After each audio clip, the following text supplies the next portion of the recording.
Hey YouTube, welcome to Sunkerns Lab. Today I have a little cup match on Pokemon Showdown, and as I said in my last narrated battle, I basically said that I wanted to switch things up a little bit, stop uploading so much UU, and upload different tiers, so that's basically what I'm doing. I decided to make a little cup team specifically for video making. I had a previous little cup team, but I just wanted to make a new one because I felt like I could do better than I did last time. And I don't really know Little Cup. I don't play Little Cup, I don't know Little Cup, I know basically nothing about Little Cup. But because I'm so familiar with other tiers, I can basically put two and two together and figure out what I should and shouldn't have on a Little Cup team. So, you know, looking at my Little Cup team, if you have experience in Little Cup, I've said Little Cup like 18 times, but I don't really care.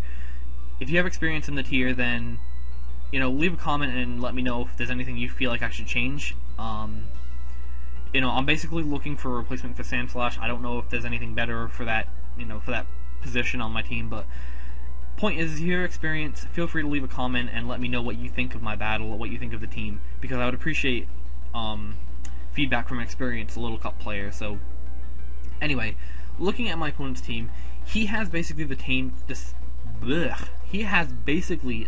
team structure as me, being as he has a normal type that abuses Fake Out, he has a Ghost type, he has a Scraggy, he has a Dark type, which synergizes well with the rest of his team, and then he has one Grass type to sort of buffer out certain attacks that the rest of his team can't take. So it's very, very similar to my team in that way. The only main difference is that he has a Shelter opposed to me having a defensive Sandslash. Now, the main reason why I pick out this difference is that Shelter is a massive threat. For those of you who have dealt with Cloyster in OU, I'm sure you're well aware that Cloyster is one of the most threatening Pokemon in OU without a doubt. Now, Shelter has that same sort of mystique to it. It can be defensive and set up spikes and stuff, but if it carries Shell Smash, it is one of the most threatening Pokemon in Little Cup, bar none. Besides maybe Dragon Dance Scraggy, which Scraggy is one of the most threatening Pokemon as well. And for those two reasons, for the reasons I just stated, I need to watch out for Shell Smash on Shelter, excuse me, and I also need to watch out for Dragon Dance on Scraggy. I need to avoid both of them setting up, because both of them are huge threats to my team. Even though I can take out Scraggy with Fake Outs and such, I really don't want him setting up, and even though I can take out Shelter with Sucker Punches, I still don't want it setting up and taking out maybe 2 or 3 members of my team. So those are my main ideas going into this battle. Those are the things I want to avoid, and how I want to play around them, you know, is going to depend on how he plays. So, anyway, getting into the actual battle itself, I'm going to lead with my Meowth, because it seems like my Meowth has the best chance against almost all of his team other than his Misdreavus. I was actually predicting him to lead off with his Apom, because he might want to lead off, go for the Fake Out and the U-turn and such. Same reason as I want to lead with my Meowth. So, because Meowth is actually faster than Apom, I decided to lead with my own Meowth. However, he ends up actually leading off with the Scraggy, which is a huge threat. But because I have the Fake Out and the U-turn, I know that I can Fake Out, go, you know, get the flinch, go for the U-turn into my Ghastly, and my Ghastly will outspeed even if he goes for the Dragon Dance. Now, the reality of the situation is he will either go for Dragon Dance or a Fighting type move. Now, because he went for Dragon Dance, I know for a fact my Ghastly can outspeed and kill off with a Sludge Wave, so I decided to just do that, kill it off with a Sludge Wave, nice and easy, and right off the bat, one of his Pokemon are down. But that gives him a free switch into his Misdreavus, which can Shadow Ball my Ghastly, because I can't take it out with a Sludge Wave, there's no way.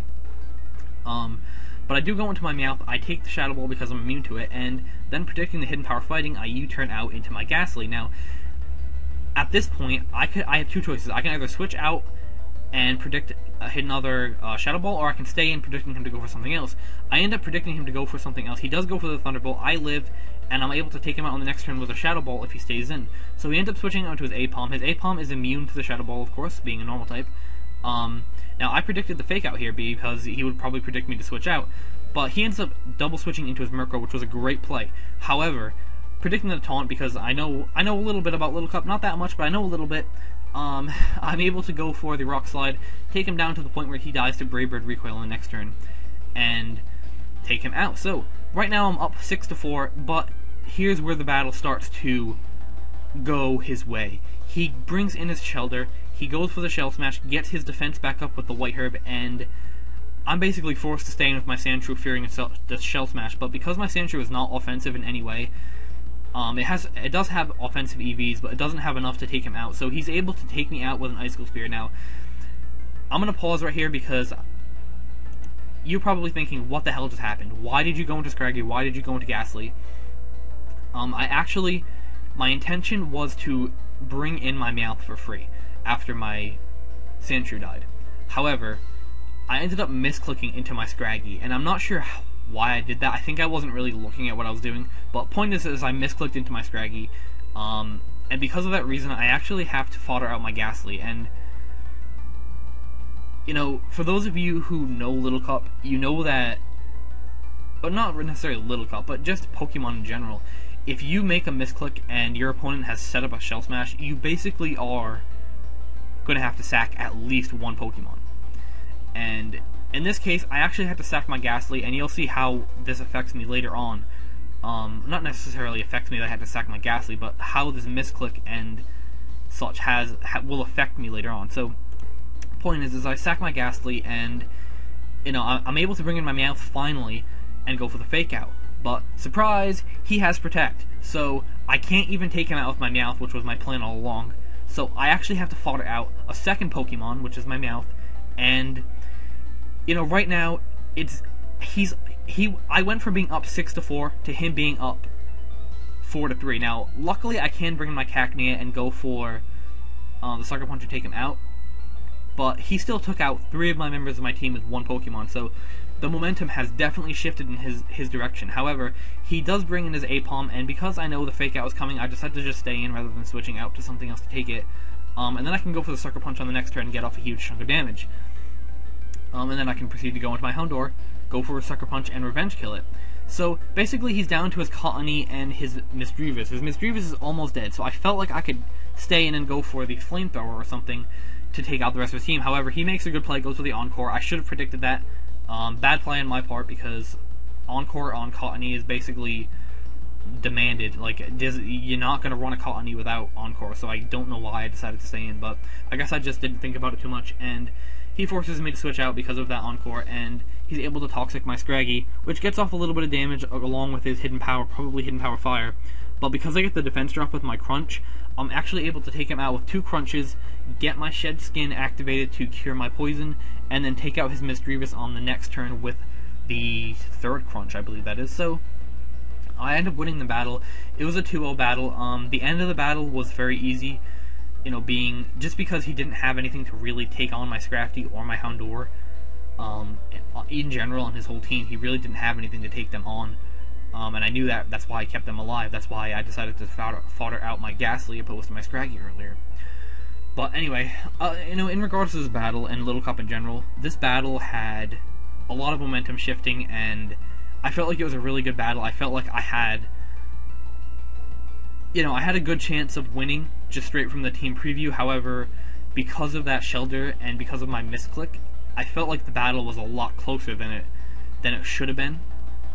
But even had I not made that misclick, I feel like the battle still would have been good enough to upload. So anyway, thank you for watching, and I hope you enjoyed. And as you can see on your screen, there is a little outro screen which my girlfriend actually made for me. And it basically has a couple buttons on it. You can go to my previous video, my next video. I'm going to keep series connected to each other. So, for example, my Fire Red Omega series, I'm going to keep those connected to the previous Fire Red. I'm not going to connect the Fire Red Omega back to a Showdown battle because I feel like that's pointless. So I'm going to connect this Showdown battle to the last Showdown battle and to the next Showdown battle once it actually comes out. And same for Fire Red Omega and any other series, my Pokemon Online Live, which I probably will get into more soon. So yeah, if you want to watch my last Pokemon Showdown battle, feel free to click the button for the last video. The buttons make you just want to click it, so I mean, when I was looking at it, I was just like, I felt like I just wanted to click the buttons. I wanted to lick the screen or something because it looked just so delicious. So anyway, thank you for watching my weird video, and I hope you enjoyed, and hopefully I will see you next time.